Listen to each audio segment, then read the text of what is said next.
माँ सिसला recording studio Bihar Sharif.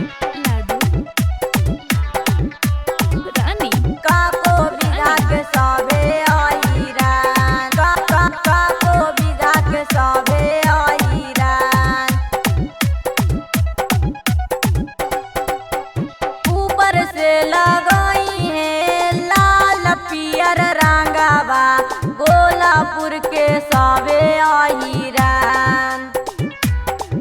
आगे ऊपर से लगाई है लाल पियर रंगावा गोलापुर के सावे आईरान अब होई ना बरदा सजावा डाली है गे छाउड़ी काको बिगा के सावे आईरान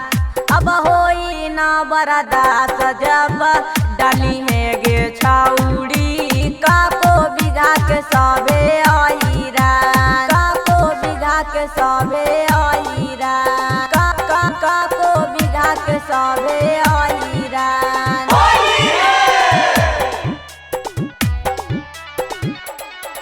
आगे होली में सब कर देतौ लागे करतौ ऊपर नीचे गीला माँ सिसला रिकॉर्डिंग स्टूडियो बिहार शरीफ। लाल पियर कर देतौ चीढ़ावा गे छाउड़ी डाली पिचुकारी बाबुआन बाबुआन लाल पियर कर देतौ चीढ़ावा गे छाउड़ी साठोपुर के साभे बाबुआन आगे होई ना बरदा सजावा डाली है गे छाउड़ी पटना के सबे आईरान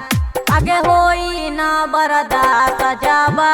डाली है गे छाउड़ी नालंदा के सबे आईरान नालंदा के सबे आईरान नालंदा के सबे आईरान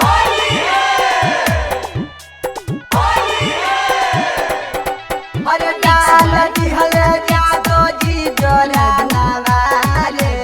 चौथे फागुन के महीनावा नीचे से लगाई है राजन राकेशवा ऊपर से लगाई है सोनू लाल नीचे से लगाई है रोहित दिवाकर ऊपर से लगाई है छोटू लाल आगे होई ना बरदा सजावा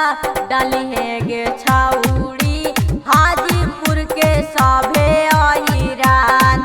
आगे होई ना बरदा सजावा डाली है गे छाउड़ी छापारा के साभे